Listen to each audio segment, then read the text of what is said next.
Hey guys, welcome back to my channel. My name is Alicia Armendariz, and today I'm going to be going over the pros and cons of living in the Broadmoor neighborhood here in Colorado Springs.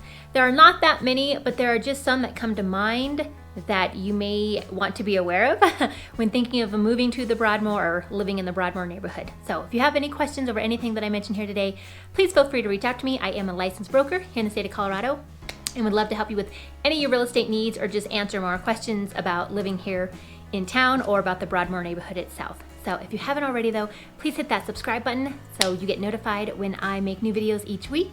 And without further ado, let's get into it.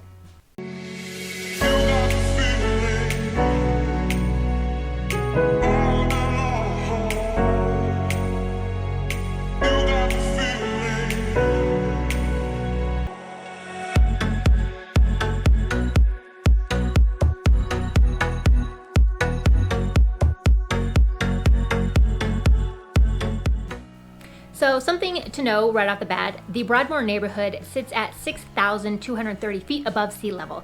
The elevation here can be an issue if you're not used to it. I would definitely recommend just drinking a lot of water, whether you're living in the Broadmoor area or not. Colorado Springs does sit at a very high elevation, but the Broadmoor neighborhood itself, since it sits on Cheyenne Mountain, you are up there, and it's very dry here. Our climate is hot. We are just that much closer to the sun, and that elevation can get to you if you're not used to it. So you're gonna have to drink a lot of water and just really monitor how you do with the elevation until you get used to it.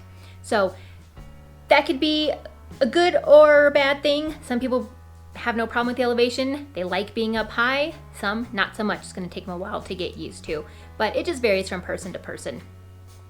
The second thing I'm gonna say here, this could be a pro or con, no matter how you look at it, are the wildlife.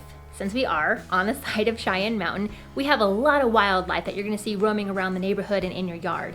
We have deer, bears, once in a while we get an occasional mountain lion sighting. We have a ton of raccoons, a ton of skunks, and deer. We have a ton of deer. We have deer everywhere. And a lot of people love that because they're like, oh, the cute deer.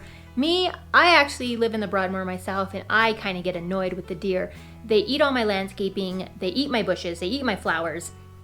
I have a dog that is just my baby, and I am such like a helicopter mom with her that I have to be very careful about letting her outside. I do have a fenced yard, but still, I mean, it's every day we have tons of deer that are right along the fence line, and there are bear sightings, and just for when we go for walks around the neighborhood, I have to be very careful that the deer and the bear and the raccoons and the whatever are not rabid, or they're not going to jump out and attack us. And the deer here are so familiar and comfortable with humans, from all the tourists and then just the residents themselves.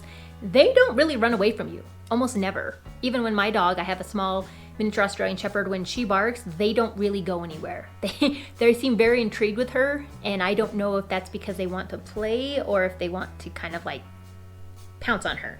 And again, like I said, with the bears too, an occasional mountain lion. So just something to be aware of.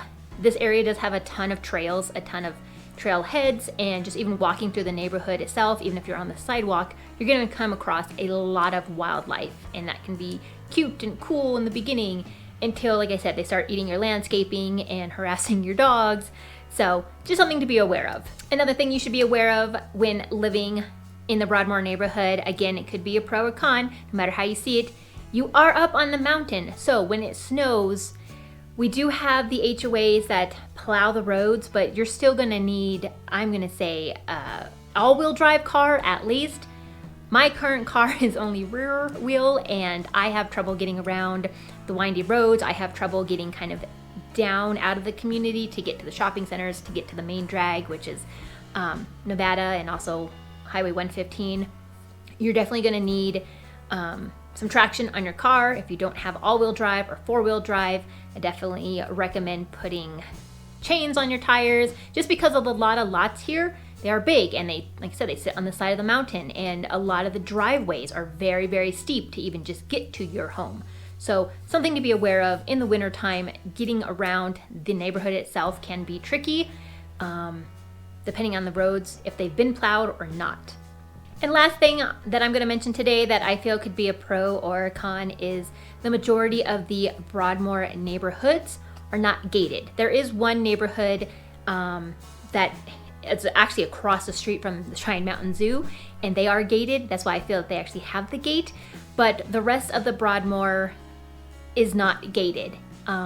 We have very low crime here in this neighborhood, but at the same time, it's not gated. So a lot of people like that because easy access. You know, if you're in a hurry, you need to get the kiddos home, you need to get groceries home, you need to get out of the house and get to work or your next destination.